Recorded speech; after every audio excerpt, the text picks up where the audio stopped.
오늘 소개할 책은 일 잘하는 사람은 단순하게 합니다. 입니다. 저자는 우리에게 질문합니다. 일하는 시간이 불행한데 삶이 만족스러울 수 있을까요? 여러분의 일하는 시간은 어떤가요? 저는 함께하는 직원이 기운 없이 사무실로 걸어가는 뒷모습을 보면서 내 뒷모습은 어떨까? 이런 생각이 들더군요. 우리는 퇴근 후의 삶에 대해 많이 다루고 있지만 퇴근 전의 삶은 생각하지 않는 경우가 많습니다. 그러나 우리는 하루 최소 9시간 이상은 일터에서 일을 하고 있습니다. 출퇴근 시간까지 합치면 11시간은 되겠지요? 작가는 퇴근 후에 보내는 계획만큼 퇴근 전의 시간을 제대로 쓰는 방법에 대해서도 알아야 한다고 말합니다. 이 책은 직장 생활의 대표적인 4가지 영역에서 단순하게 일 잘하는 방법을 소개합니다. 첫째, 크고 작은 단위로 쪼개진 프로젝트, 기획. 둘째, 보고서, 보도자료, 제안서와 같은 글쓰기.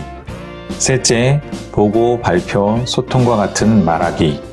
넷째, 동료와의 관계. 이상 4가지 영역을 소개합니다. 기획과 글쓰기.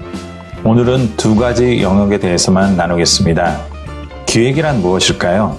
기획은 특별한 게 아니라 누구나 일상에서 매일같이 마주하는 것이라고 말해줍니다. 이번 여름 휴가는 어디로 갈까? 어머니 칠수는 어떻게 기념해야 하지? 취향, 가격, 주위 평판, 상대방 선호도 등을 예민하게 조사하고 관찰해서 가장 최적의 해결 방안을 찾아내는 것이 기획입니다. 일터에서 마주하는 업무도 기획의 연속입니다. 기획의 사전적 의미는 어떤 대상에 대해 그 대상의 변화를 가져올 목적으로 확인하고 그 목적을 성취하는 데에 가장 적합한 행동을 설계하는 것을 의미한다. 입니다. 여기서 공통으로 보이는 건 목적입니다. 대상이 변화를 가져올 목적이 중요합니다. 우리는 흔히 무엇을 목적으로 착각하는 우를 범하게 됩니다. 여름 휴가나 부모님의 칠순이 목적 그 자체는 아닙니다. 여름 휴가를 통해 날카로운 일상의 독을 지워내고 추억과 힘을 충전받아 오는 것이 목적입니다. 부모님의 칠순 기념을 통해 성인이 된 이후 서먹했던 부모님과의 관계를 회복하는 것이 목적입니다. 진짜 목적에 고민 없이 어디서, 얼마에, 언제 등만 생각한다면 공허한 기획이 될 수 있습니다. 우리는 왜 대신 무엇이나 어떻게 연연하기 때문에, 다시 말해서 왜를 놓치기 때문에 재미없는 일을 하려고 하고 프로젝트와 상관없이 평범한 일상을 살아갑니다. Why? 진짜 목적을 깊이 생각하면 how, 어떻게는 저절로 찾아집니다. 모든 기획은 why로부터 시작해야 됩니다. 다음으로 글쓰기에 대해 이야기해 보겠습니다. 회사에서의 글쓰기는 정보가 없는 것이 문제가 아니라 그 많은 정보 중 무엇을 써야 할지 감이 안 오는 게 문제입니다. 학기 말 수십 페이지의 리포트를 몇 개씩 쓰던 사람이 회사에 들어가면 글쓰기가 퇴보하는 걸까요? 학생 때는 내가 얼마나 알고 있고 내 생각이 얼마나 논리적인지 어필하는 게 관건이었다고 하면 이제는 중심축이 바뀌어야 합니다. 상대방으로 중심축이 바뀌어야 합니다. 상대방 중심으로 쓰는 게 익숙치 않아 직장인 글쓰기가 어렵게 느껴집니다.